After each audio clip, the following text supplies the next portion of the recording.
I've always said that sales is what happens when a prospect sits down at a table, but marketing is what brings them to that table. The challenge is keeping up with the technology involved. Let's have ourselves a pocket sized pep talk because I've got an expert ready to go whose specialty is guiding business owners through the intersection of marketing and technology.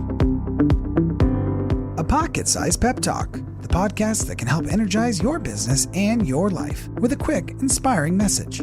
Now, here's your host, Rob Jolles. Today's guest, Jennifer Shaheen, is the founder and president of Technology Therapy Group. She's recognized as an expert in planning, implementing, and translating digital marketing and technology, and has been doing so for the past 20 plus years. Jennifer's appeared on MSNBC's Your Business and a quoted expert in a bunch of different pieces, entrepreneur.com, Forbes.com, CIO, Newsweek, the New York Times, the Wall Street Journal. Whew, she's busy. Well, we got her. Welcome to the show, Jennifer. Thanks, Rob. I appreciate that intro. Wow. You earned that intro. Yeah, very, very impressive intro because I understand what it takes to get quoted in some of those pieces. So you got to know what you're talking about. And I'm a sales guy, and I can't tell you how many times I'm brought into consulting contracts and conversations with companies that really aren't having a sales issue. They're having a marketing issue. And then we add technology to it, and it just becomes even tougher. So let's start with your advice. I want to turn it over to you. I run a small business. We got a lot of small business owners that are like me that are listening to the show. So, and they're trying to do everything they can when it comes to digital marketing. Talk to us. What should we be thinking about? What are we doing right? What are we doing wrong here? That's a very big question, isn't it? Because first off, I love the fact that you recognize that marketing brings people to the table, but you have to have something to serve at that table, don't you? Yeah. And so if we can play with that analogy for a second, I want to expand it because the biggest mistake we make is we forget that point that you just highlighted wonderfully. But I want to take it a step behind that and go up a level and say, if you look at the difference between serving a dinner versus going to an event, the problem I often find with most small business owners is they're trying to have too many conversations at the party as opposed to focus. And that's one of the biggest things about any marketing is as a business owner, we might do 3 or 4 or 5 different things, but we forget that people can only remember one thing. There's a great line that says, a confused mind takes no action, right? So how do you get somebody to sit down at your table and try if you're trying to tell them 20 different messages? That's really good. I like where you're coming from. We in the world of professional speaking, we have another way of saying it. Emphasize everything, emphasize nothing. And which is very common. I'm going to build a slide for this. I'm going to do that.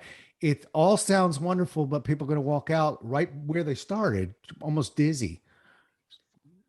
I agree with that. And the thing about as a business owner, if you're thinking about the sale, you have to step back. And this is where you and I align. I think the biggest mistake most larger companies make is they put marketing here and sales here, and they don't talk to each other.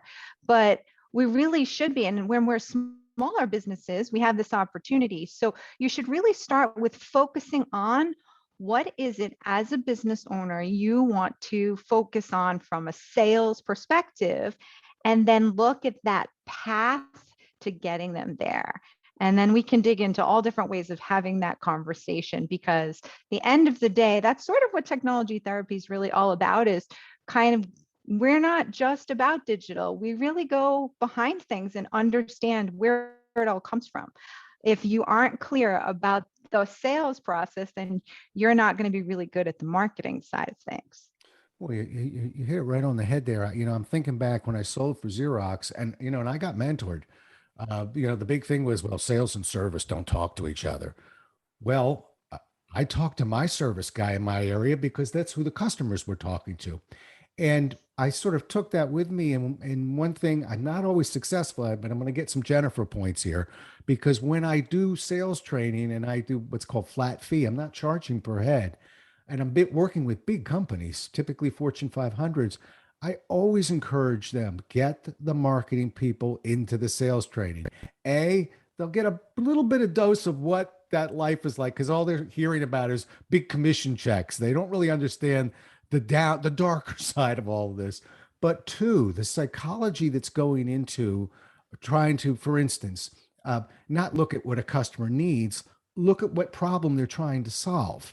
Yeah. Think about it from a marketing side, Jennifer. How many times do we see in marketing somebody showing us on a website, here's what you need, which about 8% of the population can identify with, when in fact, if they showed, here's a problem you might be able to identify with, that's where about 79% of the population is thinking, I haven't even decided to fix that yet, but boy, that looks familiar. That's Right. to me, that's where the action is. That other 8% is walking around going, I had my head handed to me. I'm ready to fix it. Well, I'm happy to take that order, but I don't know if you should pat me on the back and call me a great salesperson. So I love the fact that you see, unfortunately, we may be the only two people on this planet, but you know, we both see the value of each not only understanding its own world, but how we can work in tandem. We should be speaking the same language. Unfortunately, often we don't. Well, and I think what's really important here is we just talked about marketing brings them to the table, but marketing is setting an expectation of the experience they will have once they get to the table. And in today's digital world, that's extremely important because what has happened so much, and this is even pre-COVID, is I would follow someone's social media or read this amazing content that the marketing team would put together. And then I would walk into a business and it would fall short. And that's a problem because if your marketing does a great job getting them there, but your team internally isn't living up to that expectation, you've spent all this money. And this is a very important point that I want to make here, Rob, is that this is why marketing gets blamed for not bringing the sale, because they're not working together. And I think my reason for loving digital so much is because I, especially when it's an online, can often track each piece of that. And it's one of the things that we really like work with small businesses through our training classes to understand that. But one-on-one mentoring that we offer is really to help someone, hey, here's some fresh eyes, and you're driving all this great traffic, but you're losing them at this point in the funnel. And I think that's an important point that we're not discussing. And marketing often, right, gets blamed. Oh, marketing's so expensive. But maybe marketing's creating an expectation and the other side's not living up to it. Really good point. And by the way, when they're not blaming marketing, they're blaming sales. So we're both in this together. Absolutely. And I want to get at that digital marketing piece in about 18 seconds. But reason number 7 why we both have to be under the same tent. Do you know how many times from a sales perspective, I'll get in front of a group and say, okay, I can sell anything you want me to sell. But first I have to know, in a perfect world, if the customer wanted only one thing, one feature, one benefit, what would it be? And I get 9 different answers. Okay. It's hard to sell something when we don't know what it is we want the customer to want. Now imagine if marketing has one definition of that and sales has another. As you said, marketing is bringing them to the table and they're wanting A, and the sales team is coming in and trying to pitch B. Well, I'll beat up the sales team a little bit and go, well, that's why we ask questions and listen, folks. But we really have to be coordinated in that. All right, I took more than 18 seconds, but I want to get to the digital side of this. And I, Rob Jolles, understand digital marketing, but let's start with that with a clean definition and then kind of walk me through it a little. I know I ask big questions. I love the way I ask them big and you nibble away at them. Okay. But let's make sure everybody understands your definition of digital marketing. And then we'll get at some of the tips for, kind of managing and working through that. So let's go with the definition first. So for me, digital marketing relates to the multiple digital channels that you communicate and begin a conversation with your customer, or you support your customer on, and that can provide you data. Good. Well said. And sounds like you said that more than once in your life. So, well, the fun thing is the Yeah. channels. And I think that's the broad that allows me, if you notice, I didn't say just social media, and I didn't say because digital marketing is multiple channels. And now that's more than it was 5 years ago. Well, you can say that again. Because 5 years ago, I remember being in a room with a bunch of authors and going, we are now going to tweet. Begin that process. And for 3 days, somebody would sneeze, and I'd see three people going, well, that's a pretty good thing to tweet. I'm going to tweet that Larry sneezed. So I'm so glad that we've expanded a little bit from that. All right, we got a good definition. So some tips for managing some of these multiple marketing channels. How do we do that? Well, the first begins with, let's talk about who's coming to the dinner party, right? Okay. Who's going to be at the table. So if I'm talking to your former employer, Xerox, right, I'm going to give you a whole different perspective than I am if I'm talking to Joe's Pizza on the corner. Is the point is that you have to understand the channels based on who is your customer, client. And I change those words because we all know we all refer to them differently, right? They're customers or clients depending upon what kind of business you're in. So I think it's really important that we, especially anyone who's a small business, a 1 to 5 person, you cannot be everywhere. You cannot use every channel. You really do need to be very honed in on who is your customer and where are you attracting them. And you have to understand, I think, two really important points, which is, do customers discover your product or service, or do they actively seek out that product or service? And that will give us a whole different set of channel conversations. Good. So one size doesn't fit all is what I'm hearing. It doesn't. Yeah. And I apologize. I want to stress before you jump into anything else, because I think this is the thing that people are afraid of. They fear they have to be on everything. And you hear someone say, oh, I have to be on TikTok. I have to be, on Snapchat. I have to have SMS. It really has to go back to the basics of business.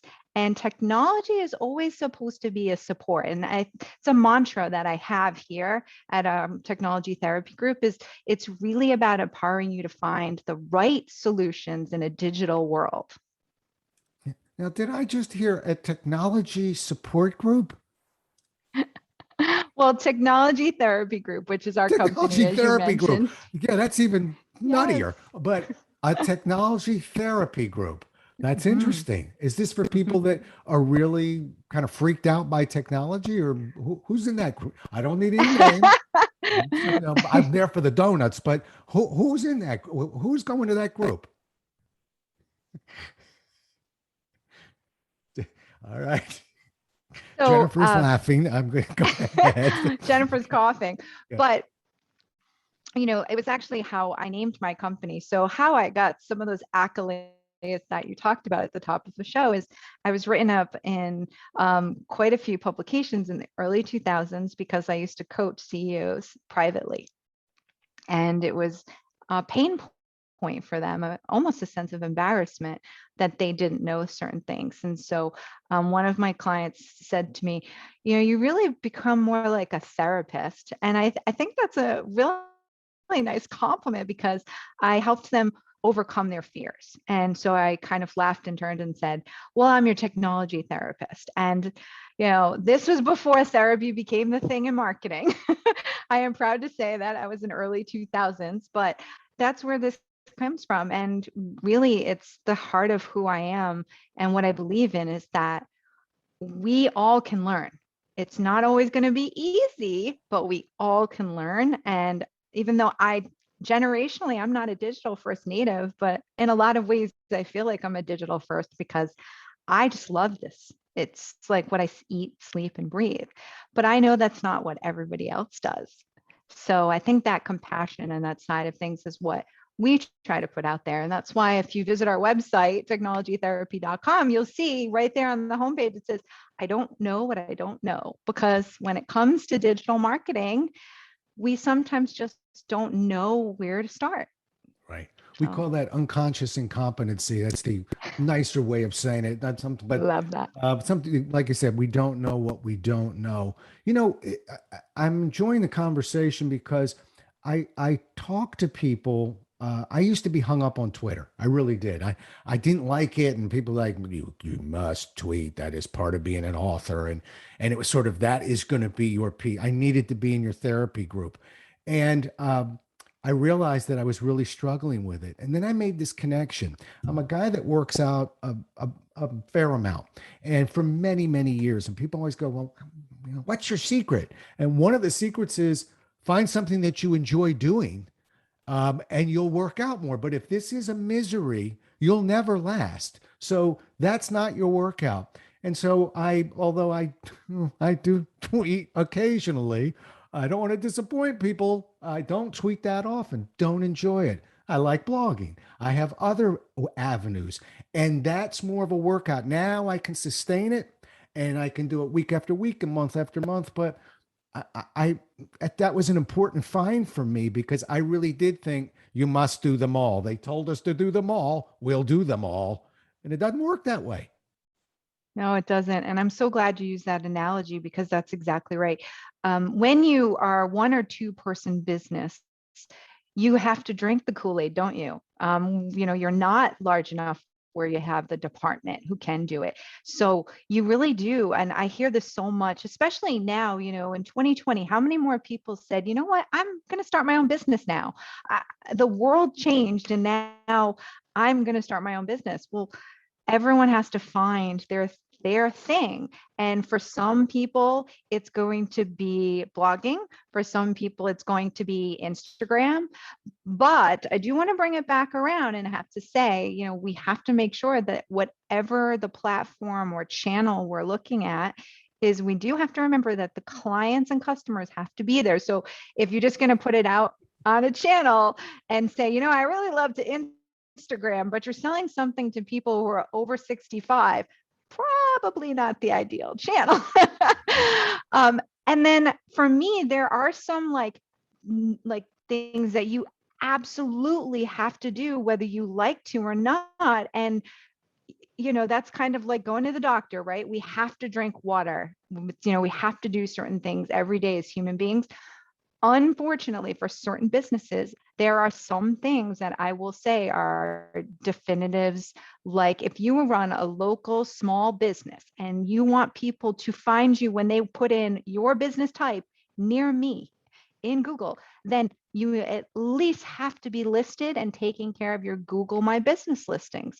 It's a simple thing, Rob, right? Small, but how many of us do that? Because I'm looking for a farm to table restaurant, or I'm looking for a plumber, or any kind of near me kind of small local business. That's one of those things I wouldn't let a small business get away without doing that. That's an absolute must. Whereas, do I think they need to tweet? Probably not. Right. No, but you make a good point. I feel like I got to get my donut and coffee and sit back into the therapy session. Give me 1 second here.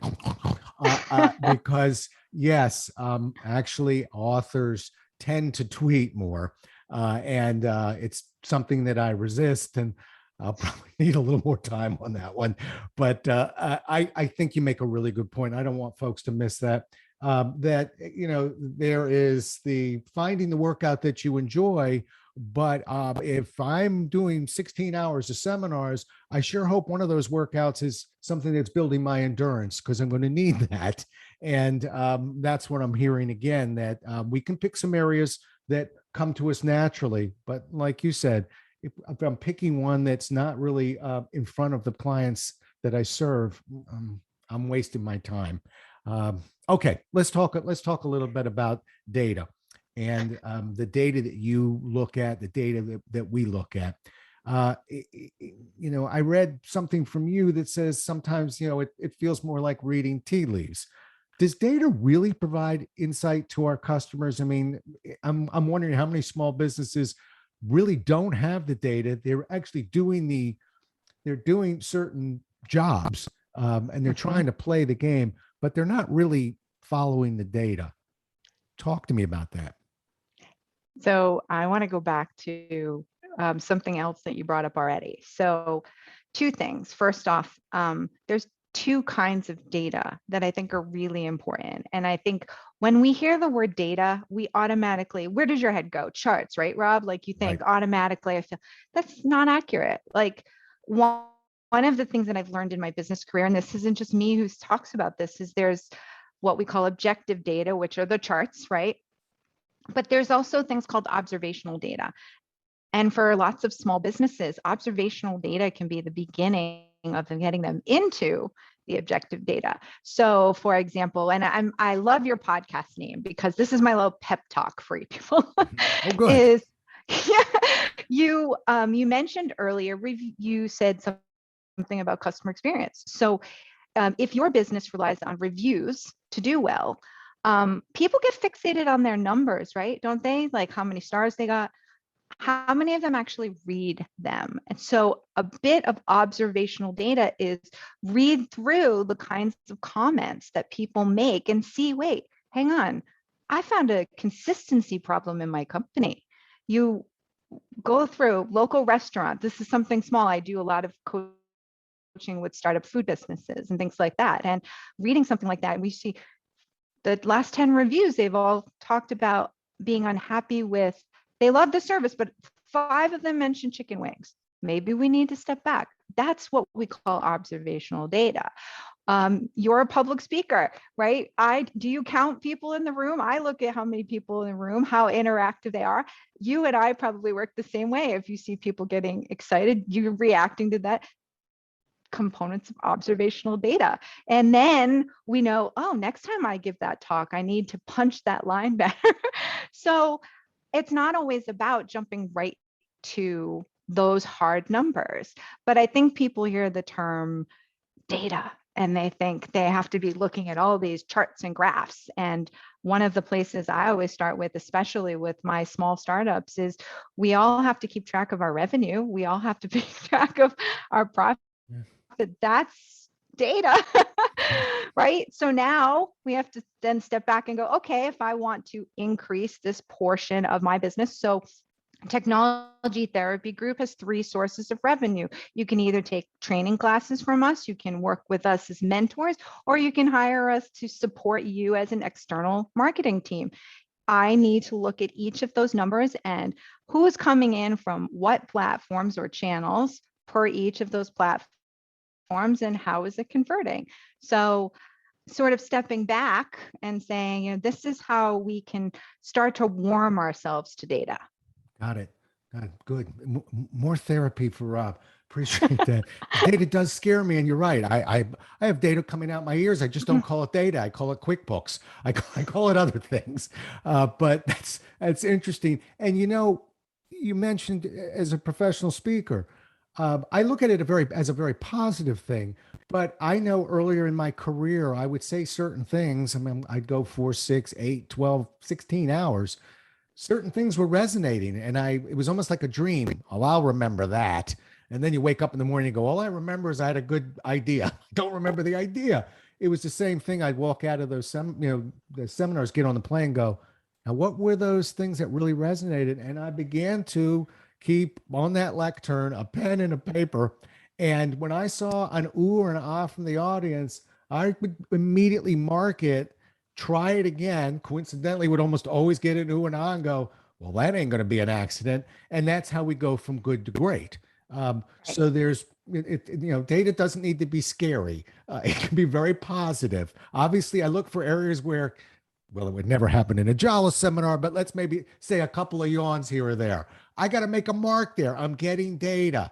Now I'll look at That's it one right. more time because, I've done program deliveries in Las Vegas. where I'm 8 a.m. speaker and it's an East Coast group coming in that night and they're going to a show. So, I don't know if I'm going to really trust that data in the morning that they appear a little tired. But I like the point about really kind of demystifying data of, you're right. I said it, I was like, okay, which bar chart? I remember statistics classes at University of Maryland, scattergram. Okay, where are we going? No, I think the data can be a little bit more user friendly than that. No, I love all of this because you just backed up my observational data. And if you don't mind, I'm going to bring us all the way back to the beginning of our conversation, because by training your sales team to share their observational data with the marketing team, hmm, you can then echo the language that the customer is having. So one of the things that I do, I record every client meeting I have as a salesperson in my own company, and I go back and look and listen and look at the word choices the customer makes, the client makes, because that's, by the way, how you're going to improve your search engine optimization. Fun little thing right there, right? Listening to observational data is going to give you feedback on what to put in marketing materials, what to put on your website. wow. So kind of Yeah. bringing it full circle. This is how, and by the way, you're now going to better connect with that potential customer because you're using their words. And you know that from behavioral science, this is just called mirroring. But most of marketing is psychology, and we can bring all of this back around too. But so many people forget that what we're doing here has to be offline understanding brings Right. online growth. Right. Look at that, sales and marketing doing the tango they are. Yeah, and Love it's that. real interesting because I'm constantly beating on the sales force of, I know that's what they call this feature, but nobody's calling it that. We called it duplexing, in the world of copiers for Xerox.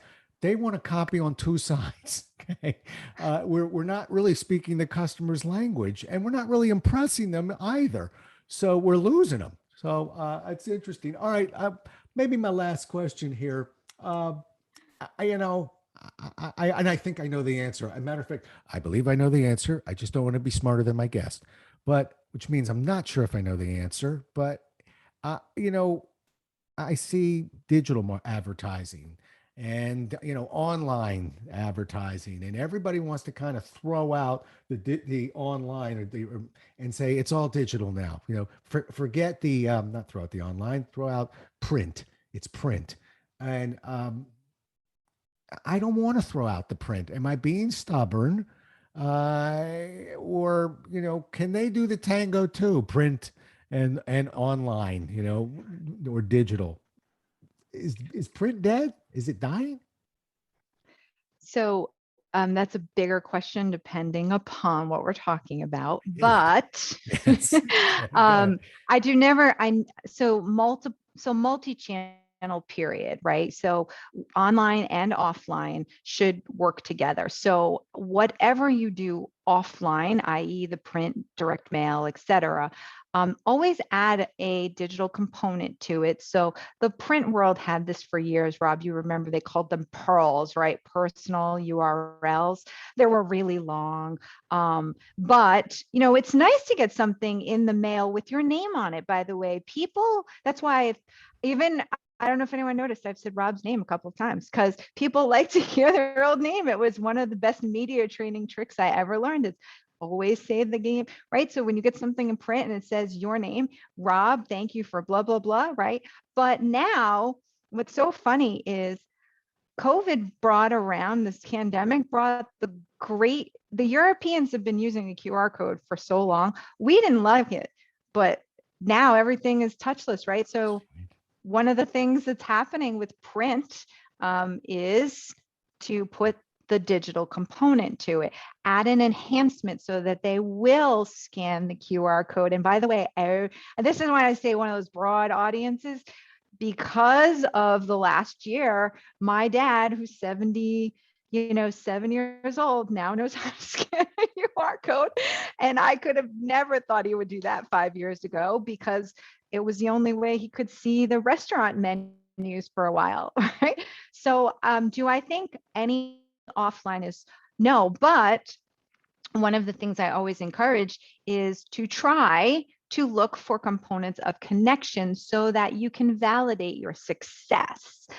So even if not everyone is going to scan the QR code, you'll get a percentage, and that percentage will give you an indicator that will help with you making an assessment of whether it's of value or not. Okay.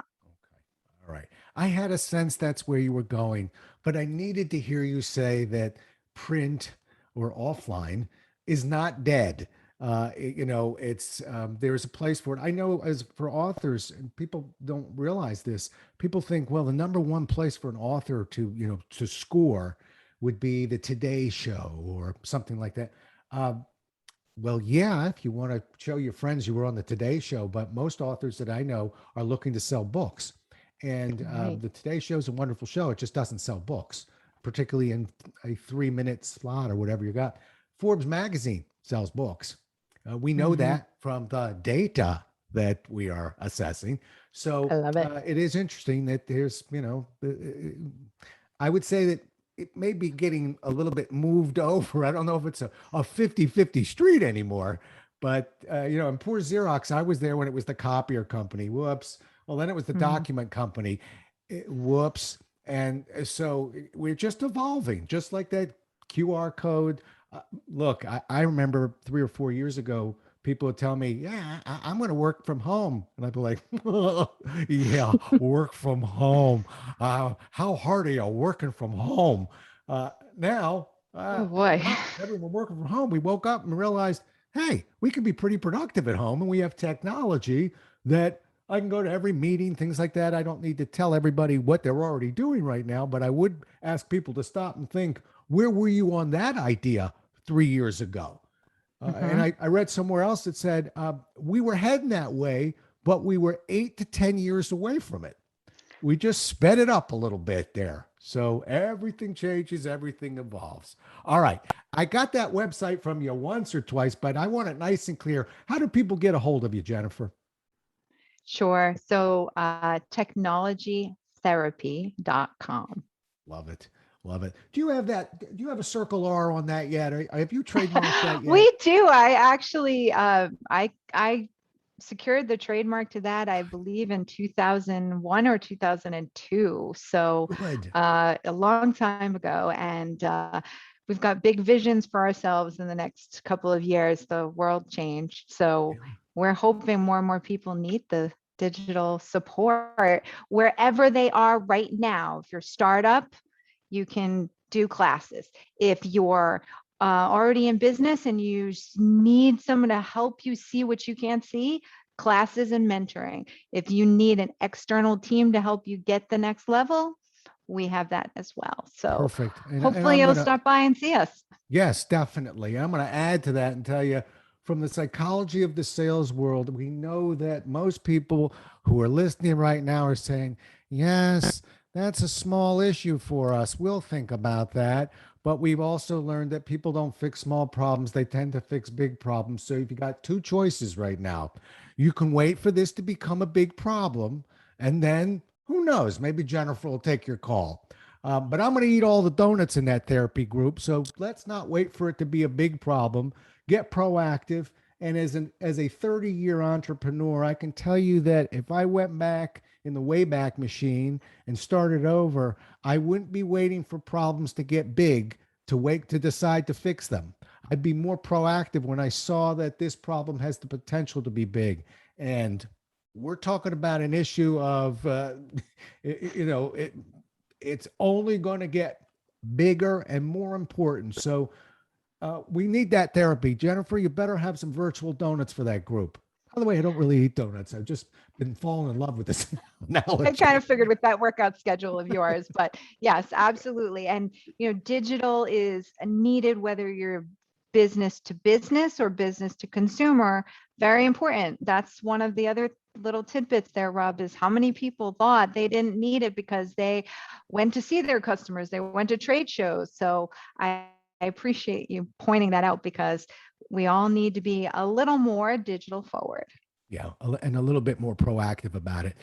Too many bad decisions in business when we're being reactive, and that means we've already waited for it to get unmanageable, and then we're walking around going, "Well, I woke up, and now I'm going to fix it."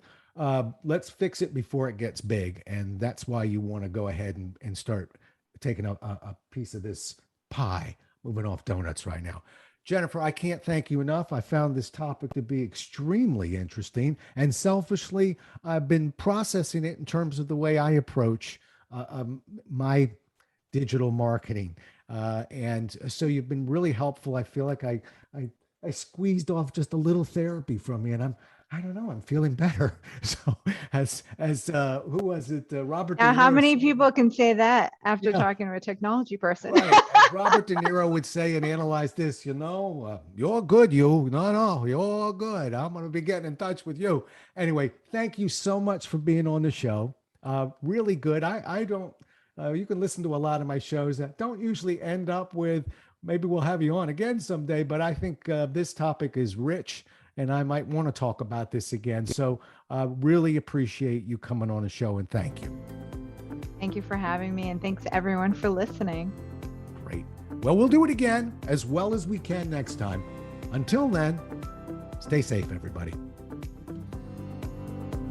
Thanks so much for listening. If you enjoyed today's show, please rate and recommend it on iTunes, Outcast, or wherever you get your podcasts.